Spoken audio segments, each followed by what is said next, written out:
അതുകൊണ്ട് ഇപ്പൊ ഞാൻ ഇൻസ്റ്റയിലും വീഡിയോസ് ഇടുന്നത് നിർത്തി. നീ എന്നെ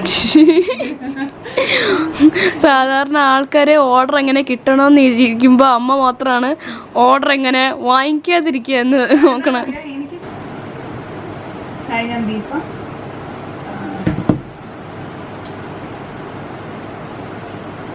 ഹായ്, ഞാൻ ദീപ. ഇന്ന് വീഡിയോ ചെയ്യാൻ എനിക്ക് പ്രത്യേകിച്ച് വിഷയങ്ങളൊന്നുമില്ല. അപ്പം ഞാൻ ചുമ്മാ ഒരു ചിറ്റ്ചാറ്റ് വീഡിയോ ചെയ്യാമെന്ന് കരുതി. അപ്പം ഞാൻ ഐഡിയാസ് ഒന്നും ഇല്ലാത്തതുകൊണ്ടേ, ഒന്നാമത്തെ കാര്യം എന്താണെന്ന് വെച്ചാൽ ഇപ്പോൾ സ്റ്റിച്ചിങ് റീസ്റ്റാർട്ട് ചെയ്തപ്പം ഒത്തിരി തയ്ക്കാനുണ്ട്. അപ്പോൾ എനിക്കിതൊന്ന് ചിന്തിച്ച് എന്തെങ്കിലും ഒരു വിഷയം എടുത്ത് ചിന്തിച്ച് അതിനെപ്പറ്റി കുറച്ചൊക്കെ റിസർച്ച് ചെയ്ത് ഒന്ന് സ്ട്രക്ചേർഡ് ആക്കി ഒരു സ്ക്രിപ്റ്റ് ആകാനൊന്നും പറ്റുന്നില്ല. അപ്പോൾ ഇന്നും ഇന്നലെയൊക്കെ ആയിട്ട് ഞാൻ നോക്കിയിട്ടൊന്നും ഒരു രക്ഷയില്ല. പിന്നെന്തുവാ, പിന്നെ ഐഡിയാസ് പണ്ട് പറഞ്ഞ കാര്യങ്ങളൊക്കെ തന്നെയാണ് പിന്നെയും പറഞ്ഞുകൊണ്ടിരിക്കുന്നത്. അപ്പോൾ അതും ഒരു വിഷയം. ഇപ്പം തൊട്ട് മുന്നേ ചെയ്ത വീഡിയോസൊക്കെ എന്ന് പറഞ്ഞു കഴിഞ്ഞാൽ എന്തുവാ, നോ പറയാതിരിക്കുന്നത്, മാനിപ്പുലേഷൻ മനസ്സിലാക്കുന്നത്, പിന്നെ എന്തുവാ, പിന്നെ അതുപോലത്തെ വിഷയങ്ങളൊക്കെയാണ് ഞാൻ കൂടുതലും ചെയ്തത്. അപ്പോൾ ആഴ്ചയിലൊരു വീഡിയോ ഒന്നും ചെയ്യണമെന്ന് കരുതിയിട്ട് നടക്കുന്നില്ല. അപ്പോൾ ഇന്ന് ജസ്റ്റ് ഒരു ചിറ്റ്ചാറ്റ് വീഡിയോ ആണ്. ഞാൻ ജസ്റ്റ് കമ്മ്യൂണിറ്റി ടാബിൽ ഒരു ക്വസ്റ്റ്യൻ ഇട്ടിട്ടുണ്ടായിരുന്നു. എന്തെങ്കിലും ഐഡിയാസോ ക്വസ്റ്റ്യനോ ഉണ്ടെങ്കിൽ ഒന്ന് പറയുക, ഞാൻ അതിനെ ബേസ് ചെയ്ത് വീഡിയോ ചെയ്യാം. അപ്പോൾ ഇട്ടിപ്പോൾ ഒരു ഇച്ചിരി നേരെ ആയുള്ളൂ, 2 കമൻ്റ് അതിൽ വന്നിട്ടുണ്ട്. അപ്പോൾ അതിൽ നിന്ന് തന്നെ സ്റ്റാർട്ട് ചെയ്യാം. അതിൽ ഫയ മിരാക്കി എന്ന് പറഞ്ഞിട്ടുള്ള ഐഡിന്ന് പറഞ്ഞേക്കുന്നത്, സ്റ്റിച്ച് ചെയ്യുമ്പോൾ ഉള്ള കാര്യങ്ങളെല്ലാം വെച്ചിട്ട് സംസാരിച്ചാൽ മതി, അങ്ങനെ ചെയ്യുന്നൊരു വീഡിയോ ചെയ്തൂടെ എന്നാണ് ചോദിച്ചേക്കുന്നത്. പണ്ട് ഞാൻ ചെയ്യാറുണ്ടായിരുന്നു. പണ്ട് ഞാൻ ഡിസൈനർ വെയർസാണ് ചെയ്തുകൊണ്ടിരുന്നത്. അപ്പം എന്താണ്, ഓരോ പ്രാവശ്യം എന്തെങ്കിലും വെറൈറ്റി ആയിട്ട് സ്റ്റിച്ച് ചെയ്യാൻ പറ്റുമായിരുന്നു, സ്റ്റിച്ച് ചെയ്യുന്നുണ്ടായിരുന്നു. അപ്പം അത് കാണിക്കാനും ഉണ്ടായിരുന്നു. ഇപ്പോൾ എന്ന് വെച്ചാൽ ഞാൻ കൂടുതൽ റെഗുലർ സ്റ്റിച്ചിങ് ആണ് എടുക്കുന്നത്. റെഗുലർ സ്റ്റിച്ചിങ് അതായത് ബ്ലൗസ്, ചുരിദാറ്, അതിൻ്റെ ടോപ്പും അങ്ങനത്തെ കാര്യങ്ങൾ, ടോപ്പും ബോട്ടം ഒക്കെ ആയിട്ടുള്ള കാര്യങ്ങൾ, അല്ലെങ്കിൽ പാവാടയും ബ്ലൗസും. അപ്പോൾ അതിൽ പ്രത്യേകിച്ച് വർക്കും കാര്യങ്ങളും ഒന്നുമില്ല. നമ്മൾ നോർമലി ഉള്ള ഡെയിലി വെയർ ഇല്ലേ, അതാണ്. അപ്പോൾ അത് കൊണ്ട് തന്നവരൊക്കെ പിന്നെയും കെട്ടുകണക്കിന് കൊണ്ടുവന്ന് തന്നുകൊണ്ടിരിക്കുകയാണ്. ഈ ഇരിക്കുന്നത് ഇതിനകത്തിരിക്കുന്നത് ഒക്കെ തയ്ക്കാനായിട്ട് വെച്ചേക്കുന്നതാണ്. അപ്പം അത് ഒഴിഞ്ഞൊരു നേരം ഇല്ലെന്ന് വേണം പറയാൻ. അപ്പോൾ എനിക്ക് പ്രത്യേകിച്ചൊന്നും കാണിക്കാനില്ല. ഇപ്പം 2 ദിവസം മുന്നേ തയ്ച്ചതെന്ന് പറഞ്ഞു കഴിഞ്ഞാൽ 2 ബ്ലൗസാണ്. ഇതൊരു യൂട്യൂബിൽ തന്നെ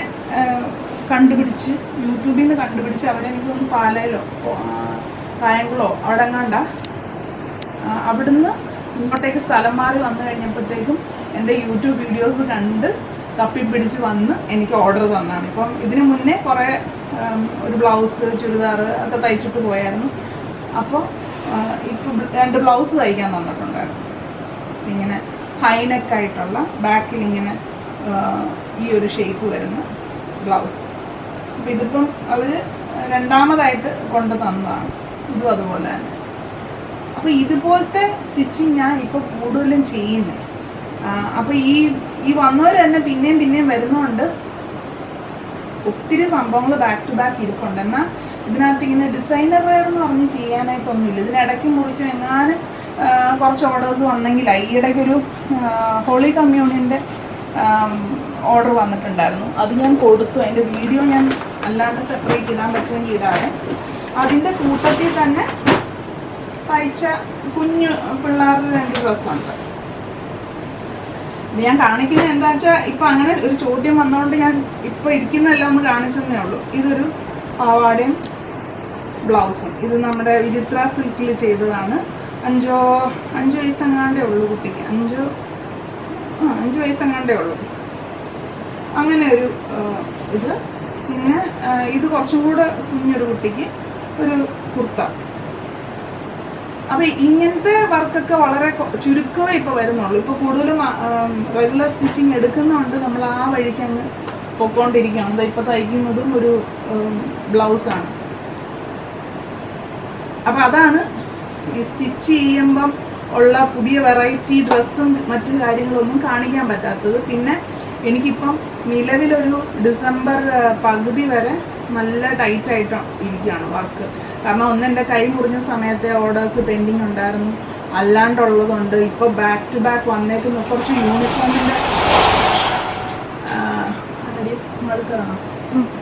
യൂണിഫോമിൻ്റെ സ്റ്റിച്ചിങ് മറ്റു കാര്യങ്ങളൊക്കെ വന്നിട്ടുണ്ടായിരുന്നു.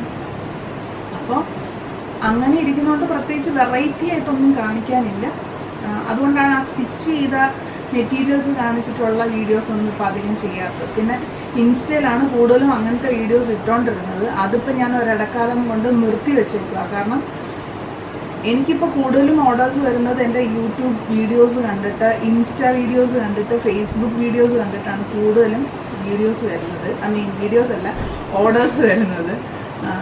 അപ്പോൾ ഈ വീഡിയോസ് ഇടുന്തോറും ഇതിൻ്റെ റീച്ച് കയറിയിട്ട് പിന്നെ ഓർഡേഴ്സ് വരാം. ഞാൻ ഒറ്റയ്ക്കാണല്ലോ തയ്ക്കാൻ പറയാം. അതുകൊണ്ട് ഇപ്പം ഞാൻ ഇൻസ്റ്റയിലും വീഡിയോസ് ഇടുന്നത് നിർത്തി. നീ എന്നെ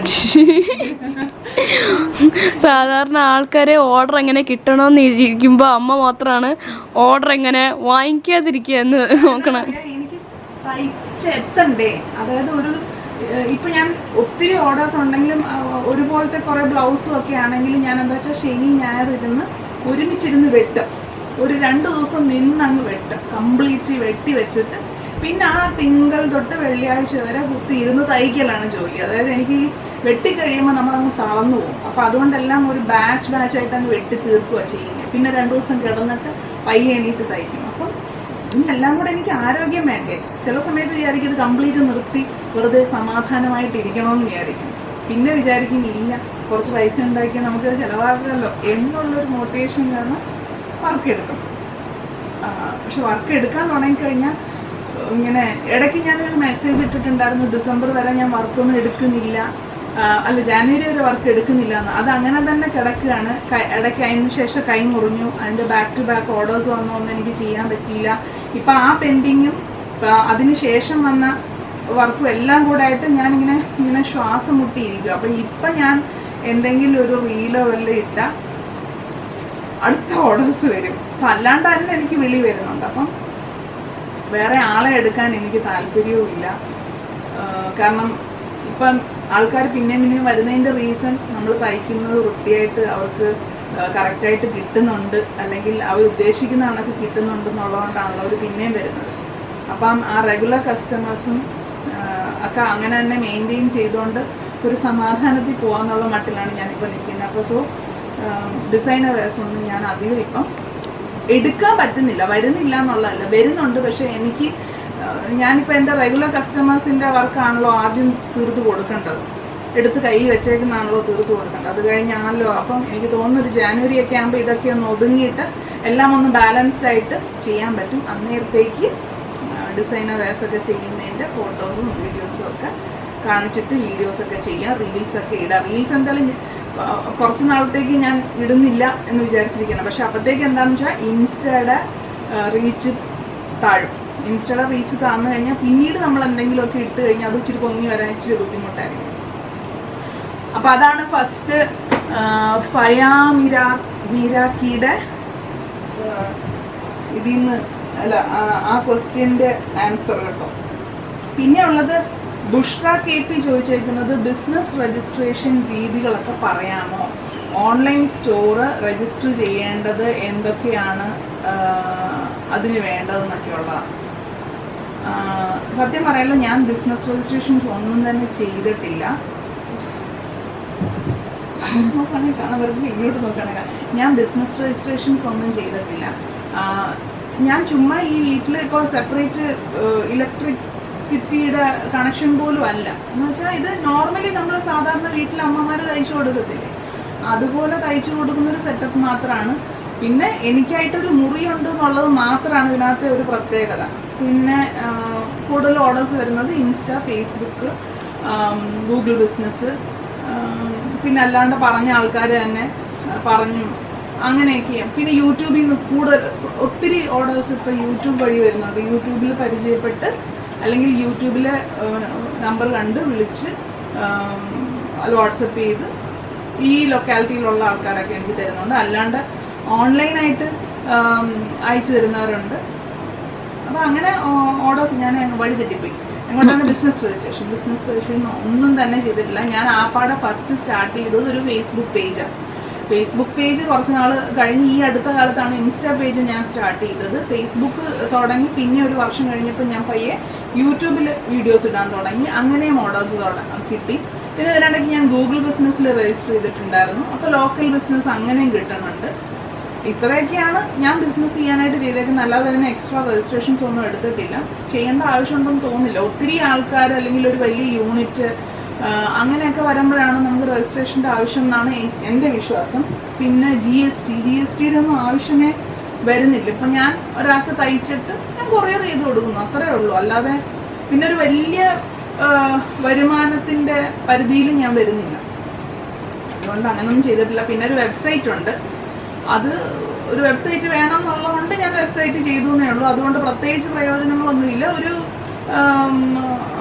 കുറച്ചും കൂടെ ഒരു എന്താണ് എന്ന് പറയുന്നത്, ഒരു ഓതന്റിസിറ്റിയോ എന്തടി പറയുന്നത്, വെബ്സൈറ്റിന്റെ ആവശ്യം എന്താണ്, നമ്മുടെ ഒരു പ്രൊഫഷണലിസം, ഒരു ഓൺലൈൻ പ്രസൻസ് അറിയിക്കുക, കുറച്ചും കൂടെ എൻ്റെ ബിസിനസ് എന്താണെന്നൊരു ക്ലാരിറ്റി കൊടുക്കുക, പിന്നെ എൻ്റെ പ്രോഡക്ട്സ് ഒക്കെ ഒന്ന് ഷോക്കേസ് ചെയ്യുക എന്ന ഉദ്ദേശത്തിൽ ഒരു വെബ്സൈറ്റ് സ്റ്റാർട്ട് ചെയ്തിട്ടുണ്ടായിരുന്നു. അതിലും പ്രോഡക്ട്സ് ഒന്നും നമുക്ക് എൻ്റെ ഓൺലൈൻ ക്ലാസ്സസും പ്രോഡക്ട്സും ഒക്കെ അതിൽ കൂടെയാണ്. പക്ഷെ അതിലും ഞാൻ ഈ പറഞ്ഞ പോലെ പേയ്മെൻറ്റ് ഗേറ്റ്വേ ഒന്നും ആഡ് ചെയ്തിട്ടില്ല. പേയ്മെൻറ്റ് ഗേറ്റ്വേ ആഡ് ചെയ്യണമെങ്കിൽ GST വേണം. അപ്പോൾ ചുമ്മാ അതിനകത്തെ കാര്യങ്ങൾ ചെയ്യാൻ വേണ്ടിയിട്ട് GST എടുക്കേണ്ട ആവശ്യമില്ലല്ലോ. GST എടുത്താലും മാസം പ്രത്യേകിച്ച് വിറ്റുവരോ ഒന്നും ഇല്ലേ പോലും നമ്മൾ GST ഫയൽ ചെയ്യണം. അതുകൊണ്ട് ആ പരിപാടിയിലേക്ക് ഞാൻ പോയിട്ടില്ല. അതുകൊണ്ട് വെബ്സൈറ്റിൽ പേയ്മെൻറ്റ് ഗേറ്റ്വേ ഒന്നുമില്ല. വെബ്സൈറ്റിൽ പ്രോഡക്ട്സും മറ്റു കാര്യങ്ങളും കൊടുത്തിട്ട് അവർ മാനുവലി തന്നെ വാട്സപ്പ് വഴി കോൺടാക്ട് ചെയ്ത് അല്ലെങ്കിൽ കോൾ ചെയ്ത് പ്രോഡക്ട്സ് വാങ്ങിക്കുക ചെയ്യുന്നത്. പ്രോഡക്ട്സ് എന്ന് പറഞ്ഞു കഴിഞ്ഞാൽ കുറച്ച് ബാപ്റ്റിസം സെറ്റും ബാസ്ക്കറ്റ്സും പിന്നെ അങ്ങനെയുള്ള കാര്യങ്ങൾ മാത്രമേ ഉള്ളൂ പ്രോഡക്ട്സ് എന്ന് പറയാനായിട്ട്. അതും ഭയങ്കര വിപുലമായിട്ടൊന്നുമില്ല. കുറച്ചൊരു 6-7 സെറ്റ് മാത്രമാണ് ഞാൻ എപ്പോഴും ചെയ്ത് വെക്കാറ്. അത് വലിയൊരു അത്യാവശ്യക്കാർ വന്നാൽ കൊടുക്കാൻ. ഇത്രയൊക്കെയാണ്. അല്ല രജിസ്ട്രേഷൻ എന്ന് പറഞ്ഞൊരു സംഭവം എനിക്കില്ല. ഞാൻ അങ്ങനെ ലോൺ എടുത്ത് പോകേണ്ട ഒരാവശ്യം എനിക്ക് വന്നിട്ടില്ല. ഞാൻ ഒരുവിധപ്പെട്ട ഇവിടെ ഇരിക്കുന്ന മിഷനറീസ് എല്ലാം സ്വന്തം കയ്യിൽ നിന്ന് പൈസ ഇട്ടാണ് വാങ്ങിച്ചല്ല, ലോൺ പോയിട്ടല്ല വാങ്ങിച്ചേക്കുന്നത്. അപ്പോൾ ലോണ് മറ്റു കാര്യങ്ങൾക്കൊക്കെ പോകുമ്പോൾ നമ്മൾ രജിസ്ട്രേഷൻ എടുക്കണം, അങ്ങനെയുള്ള കാര്യങ്ങളൊക്കെ വേണം. അപ്പോൾ അതിന് നമുക്ക് DIC ഓഫീസുകളുണ്ട്, വ്യവസായ വികസന ഓഫീസുകളുണ്ട്. എല്ലാ താലൂക്കിലും ജില്ലയിലും ഒക്കെ ഉണ്ട്. അപ്പോൾ അത് നിങ്ങൾ തപ്പിപ്പിടിക്കുക, അവിടെ പോയി അന്വേഷിച്ച് കഴിഞ്ഞാൽ അവർ പറഞ്ഞു എന്തൊക്കെ വേണം എന്നുള്ളത്. പിന്നെ ചിലർ ചോദിക്കാറുള്ളതാണ് ബോർഡ് വെച്ചിട്ടുണ്ടോ. ഞാനൊരു ചെറിയ ഫ്ലെക്സ് എൻ്റെ ഗേറ്റിൻ്റെ ഫ്രണ്ടിൽ വെച്ചിട്ടുണ്ട്. അത് ജസ്റ്റ് വരുന്ന ആൾക്കാർ ഇവിടെ വന്നിട്ട് വഴി തെറ്റി തിരിച്ച് പോകും. അപ്പം അങ്ങനെ പോവാതിരിക്കാൻ വേണ്ടി മാത്രമായിട്ട് ഗേറ്റിൻ്റെ ഫ്രണ്ടിൽ മാത്രമായിട്ട് ഒരു ഫ്ലെക്സ്, ചെറിയൊരു ഫ്ലെക്സ്, ഒരു ഇത്രയും പൊക്കത്തിലൊരു ചെറിയ ഫ്ലെക്സ് വെച്ചിട്ടുണ്ട്. അത്രയേ ഉള്ളൂ. അപ്പം ഇത്രയാണ് ബുഷ്റയും ഫയയും ചോദിച്ചേക്കുന്ന ക്വസ്റ്റ്യൻസിന് ആൻസർ. ഈ രണ്ട് കമൻസേ വന്നുള്ളൂ. അപ്പോൾ അതിന് തട്ടിയ രീതിയിലൊരു വീഡിയോ ഞാൻ ചെയ്തിട്ടുണ്ട്. അത്യാവശ്യം കാര്യങ്ങളൊക്കെ മനസ്സിലായി എന്ന് കരുതുന്നു. ഇനി ഈ ചാനൽ ആദ്യമായിട്ട് കാണുന്നവരാണെങ്കിൽ ഞാൻ എന്താ ഈ പറയുന്നതെന്ന് എനിക്ക് തോന്നും. ഞാൻ നോർമലി അത്യാവശ്യം മോട്ടിവേഷൻ കൊടുക്കുന്ന പോലത്തെ വീഡിയോസൊക്കെ ചെയ്യാറ്. അല്ല പിന്നെ എൻ്റെ ലൈഫ് എക്സ്പീരിയൻസ് ഒക്കെയാണ് ഷെയർ ചെയ്യാറ്. എൻ്റെ തൊഴിലെന്ന് പറഞ്ഞു കഴിഞ്ഞാൽ എന്തുവാ, ഓൺലൈനായിട്ട് ഓർഡേഴ്സ് എടുത്ത് ഡിസൈനർ വേഴ്സും അല്ലാണ്ടുള്ള സ്റ്റിച്ചിങ്ങും മറ്റ് ആക്സസറീസും ഒക്കെ കൂടുതലും കുഞ്ഞു പിള്ളേരെയാണ് ആദ്യം ചെയ്തുകൊണ്ടിരുന്നത്. ഇപ്പോൾ വലിയവർക്കുള്ള കാര്യങ്ങളും ചെയ്തു കൊടുക്കുന്നുണ്ട്. ഇപ്പോൾ റെഗുലർ സ്റ്റിച്ചിങ്ങിലേക്ക് കൂടുതലായിട്ട് ഇറങ്ങിയിട്ടുണ്ട്. ഇത്രയൊക്കെയാണ് എൻ്റെ ഒരു ബാക്ക്ഗ്രൗണ്ട്, അല്ലെങ്കിൽ ഒരു പ്രധാന തൊഴിലെന്ന് പറയുന്ന സംഭവം. പിന്നൊരു സൈഡായിട്ട് അല്ലെങ്കിൽ എന്നെ തന്നെ പ്രൊമോട്ട് ചെയ്യാൻ തുടങ്ങിയ ഒരു സംഭവമാണ് യൂട്യൂബും ഫേസ്ബുക്കും മറ്റ് ഇൻസ്റ്റയും ഒക്കെ. പക്ഷെ അതിലൊന്നും വീഡിയോസ് കൺസിസ്റ്റൻ്റ് ആയിട്ട് ഇടാൻ പറ്റാറില്ല. ഇതിൽ തയ്യലിൽ കോൺസെൻട്രേറ്റ് ചെയ്യുമ്പോൾ അതിൽ ഡൗൺ ആവും. പിന്നെ തയ്യലിൽ നിന്നൊരു ബ്രേക്ക് എടുക്കുന്ന സമയത്തായിരിക്കും അതിൽ കൂടുതലും വീഡിയോസ് വരുന്നത്. വീഡിയോസ് ഇടാതിരുന്നാലും വളരെ മോശമാണ്. കാരണം ഇത്രയും നാളിരുന്ന് ഒരുവിധം ഡെവലപ്പാക്കി എടുത്തുകൊണ്ട് വന്നിട്ട് അത് കുളവാക്കി കളയുന്ന പോലെയല്ലേ. അപ്പോൾ ഇത്രയേ ഉള്ളൂ. വീഡിയോ നിങ്ങൾക്ക് ഉപകാരപ്പെട്ട് കാണുമായിരിക്കും എന്ന് വിചാരിച്ചുകൊണ്ട് വീഡിയോ നിർത്തുന്നു. അടുത്ത ആഴ്ച കാണാം.